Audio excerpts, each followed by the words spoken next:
I will read the rest of Luke's Passion narrative, beginning with chapter 23, verse 26, and ending at verse 49. Listen now for the word of the Lord. As they led him away, they seized a man, Simon of Cyrene, who was coming from the country, and they laid the cross on him and made him carry it behind Jesus. A great number of the people followed him, and among them were women who were beating their breasts and wailing for him. But Jesus turned to them and said, "Daughters of Jerusalem, do not weep for me, but weep for yourselves and for your children. For the days are surely coming when they will say, 'Blessed are the barren and the wombs that never bore and the breasts that never nursed.' Then they will begin to say to the mountains, 'Fall on us,' and to the hills, 'Cover us.' For if they do this when the wood is green, what will happen when it is dry?" 2 others also, who were criminals, were led away to be put to death with him.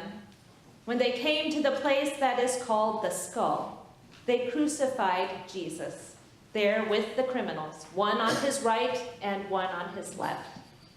Then Jesus said, "Father, forgive them, for they do not know what they are doing." And they cast lots to divide his clothing, and the people stood by watching. But the leaders scoffed at him, saying, "He saved others. Let him save himself, if he is the Messiah." The soldiers also mocked him, coming up and offering him sour wine, and saying, "If you are the King of the Jews, save yourself." There was also an inscription over him, "This is the King of the Jews."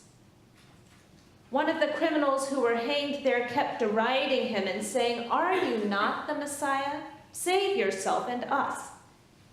But the other rebuked him, saying, "Do you not fear God, since you are under the same sentence of condemnation? And we indeed have been condemned justly, for we are getting what we deserve for our deeds. But this man has done nothing wrong." Then he said, "Jesus, remember me when you come into your kingdom."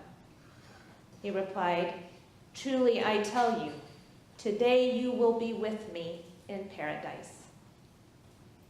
It was now about noon, and darkness came over the whole land until 3 p.m, while the sun's light failed and the curtain of the temple was torn in two. Then Jesus, crying with a loud voice, said, "Father, into your hands I commend my spirit." Having said this, he breathed his last. When the centurion saw what had taken place, he praised God and said, "Certainly this man was innocent." And when all the crowds who had gathered there for this spectacle saw what had taken place, they returned home, beating their breasts. But all his acquaintances, including the women who had followed him from Galilee, stood at a distance watching these things. This is the word of the Lord. Would you please pray with me? Almighty God, our hearts are harder than we think. As we hear what was done to you, move us by your innocence. Move us by your weakness. Move us by your passion. Deliver and save us. Amen. States have always been interested in knowing of any potential threats to their power. They like to track, preferably proactively rather than reactively, anyone who could possibly pose a threat to their security. This might explain why the FBI had a file on my husband, Michael. Having majored in Russian language and literature, and then having completed doctoral work in Russian history, and having traveled and lived for a couple of years in the Soviet Union, my husband received a call from the FBI to be interviewed. He was asked simple questions about what he did while in the Soviet Union, and whether any strangers approached him while there and upon his return to the United States. What seemed to him to be out of the blue was for the FBI part of a more proactive and systematic way of keeping informed. If the FBI is keeping a file on even my husband, it isn't surprising that it has kept files on Steve Jobs, James Baldwin, Allen Ginsberg, Ernest Hemingway, W.E.B. Du Bois, and Hannah Arendt, just to name a few. U.S. law enforcement happened to keep tabs on these persons because of their biases and political considerations of their day. Due to the Freedom of Information Act, once a person dies, his or her individual FBI file becomes public record. The information in many of these files seems innocent enough. Take, for example, the information in Hannah Arendt's file. In April of 1956, FBI Director J. Edgar Hoover received a 2-page memo from an FBI agent who had received an unusually personal tip from a reliable informant. The informant's daughter was currently studying abroad in Europe, a situation about which the informant was very unhappy, and for which he blamed Hannah Arendt. The informant alleged that while teaching at Berkeley, Hannah Arendt had so influenced his daughter's thinking that she decided to pursue further study abroad with a professor named Paul Ricoeur. And though the informant could not say for certain whether Hannah Arendt was a communist, he could state with certainty that she was advocating a totalitarian philosophy in her political courses. Unless the Bureau did something about it, more fathers across the country might watch their daughters succumb to Arendt's teachings. Though the informant and the agent clearly felt the matter required investigation, it turned out that Hoover himself decided that it failed to warrant the FBI's involvement and signed off on the decision not to pursue the matter further. Clearly, some ideas in history have been considered so dangerous to the status quo that the people who teach them are themselves considered a threat. We know that Jesus' teachings were considered to be such a threat by some of the Jewish religious authorities in his day that he had to be put to death. Ironically, however, it likely didn't occur to those in power that Jesus' death would become an event of unparalleled importance, without which perhaps all the things Jesus spent his life doing would not have had such lasting significance.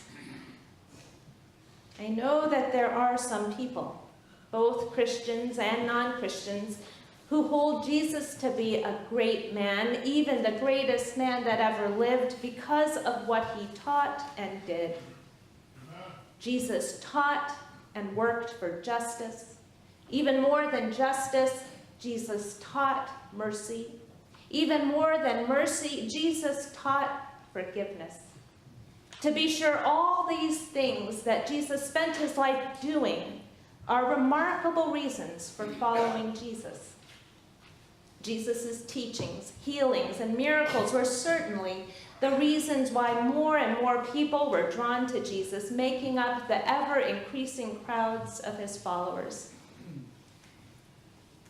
But if we follow Jesus because of what Jesus did, and if we think that being a follower of Jesus means that we have to do more, then we risk missing the meaning of Jesus' passion. In our culture, when we use the word passion, we ordinarily mean a high state of emotion. We usually think of someone as highly emotional when we say that the person is passionate. And perhaps because of a bias toward doing and acting that is so prevalent in our culture, we usually think that passion leads to activity. We treat passion as the fuel that gets us moving, acting, or doing. Unfortunately, The way we understand passion today can prevent us or hinder us from understanding the extraordinary meaning of Jesus' passion. Passion comes from the Greek word pascho, which means to be done to undergo, to suffer. The passion of Jesus is what is done to Jesus. It is what Jesus undergoes, suffers. Holy Week, which begins today, marks an important turn in how we understand Jesus' life and mission. In fact, the point at which our Liturgy of Palms becomes a liturgy of the Passion marks this turn. Jesus, whom we have been following because he has been on the move, to whom we have been listening because he has been preaching and teaching such amazing ideas, whom we have been watching because he does such marvelous, miraculous things. This Jesus suddenly becomes the one who is done unto, allowing himself to be betrayed, to be handed over unto his death. As Luke's story tells us, during these next 4 days, Jesus will be handed over again and again. Judas handed Jesus over to the chief priests, the officers of the temple police, and the elders who've been plotting all this time against him. These Jewish religious leaders handed Jesus over to Pilate, the governor of Judea. And Pilate handed Jesus over to the will of the crowd. In the midst of all that happens to Jesus, he's arrested, he's beaten and insulted, he's interrogated. Jesus does not defend himself. While everyone else does the talking, Jesus hardly says a word. When first, members of the Sanhedrin, the Jewish Judicial Council, who have been looking for an opportunity to entrap him, interrogate Jesus, they ask him, "Are you the Messiah? Are you the Son of God?" Jesus does not answer them on their terms. Instead, he says, "You say that I am." Jesus knows that nothing he says will matter, because their motivations and minds are already set. So he says, "If I tell you, you will not believe. And if I question you, you will not answer." And he's right. Despite his lack of response, they say what they want. "What further testimony do we need?" they say. "We've heard it ourselves from his own lips." And they bring Jesus before Pilate. When the religious leaders bring Jesus before Pilate, they know better than to bring religious allegations against Jesus. In their cleverness, they knew that Jesus would have to be regarded by the Roman governor as the perpetrator not of a religious misdeed, but of a political plot. So before Pilate, they accused him of perverting the nation, forbidding Jews to pay taxes to the emperor, and claiming to be the Messiah, the king. In order to involve Pilate, the Sanhedrin make Jesus out to be not just a religious problem, but also a political problem. When Pilate asks Jesus, "Are you King of the Jews?" Jesus answers again, "You say so." Not finding Jesus guilty, Pilate wants to release him. But Jesus' religious opponents insist that Jesus is a political threat to Rome, stirring the people up by his teachings. When Pilate learns that Jesus is under the jurisdiction of Herod Antipas, he asks Herod to try him. And after questioning Jesus for a long time, Herod too finds him innocent and sends him back to Pilate. 3 times, Pilate declares Jesus innocent. This is important because Pilate's declaration of Jesus' innocence is an opportunity for Jesus to elude death, an opportunity that remarkably Jesus does not take. We know that Jesus does not want to die. We see this when Luke writes that Jesus, praying to God before his arrest, was in such anguish that his sweat became like great drops of blood falling down on the ground. And so it is remarkable that even when his situation seems to be taking a turn for the better, Jesus does not seek to elude his death. In a careful study of the figure of Pontius Pilate in Jesus' passion, classicist Aldo Schiavone concludes that Pilate's recognition of Jesus' innocence and his willingness to release Jesus result in clarifying Jesus' mission. When so close to being released, Jesus does not advocate for his own life or attempt to escape condemnation. Surely Jesus' mission becomes clearer to Pilate, to us, and perhaps even to Jesus himself. The way out that Pilate offers permits Jesus to reaffirm with a clarity that he perhaps never previously had the occasion to reach, that his mission is not ultimately tangled up in a knot of politics and religion that had so preoccupied the religious leaders of his day. Jesus' mission was not dependent on Rome, on what the Roman Empire did or didn't do. His mission was always to be faithfully obedient to his Father in heaven. To that end, Jesus would die in the same way that he lived, placing his trust in God alone. Handed over time and again, first by Judas, then by religious leaders, and then by Pilate, it seems as though Jesus' fate is completely in the hands of others. In the end, however, Jesus hands himself over to God. Father, into your hands I commend my spirit. It is in God's hands that Jesus has always placed his trust. Aldo Schiavone rightly points out that this is a hard story to tell. It's hard to tell and get across to us because there are so many players, so many motivations and agendas, so many dynamics of power at work, all vying for our attention. It's easier to get caught up in and to tell the story about the active and reactive plotting, scheming, interrogating, and condemning that they're all engaged in than to stay focused on the one who does not act or react. Jesus is the only one who does not act or react. In his passion, everything is done to him, not by him.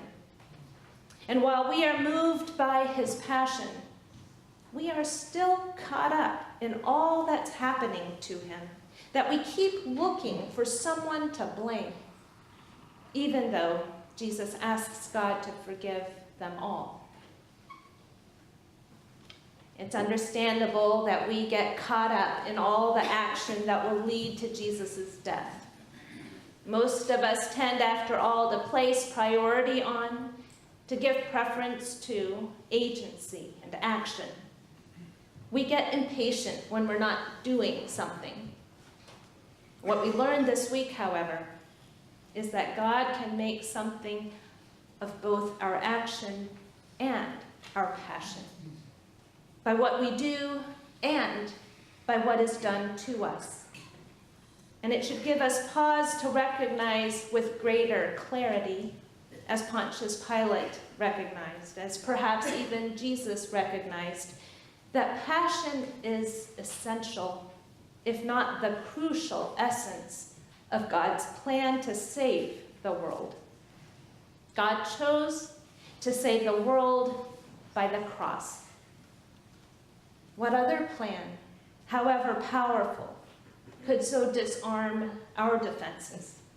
could so soften our hearts, could so move the world.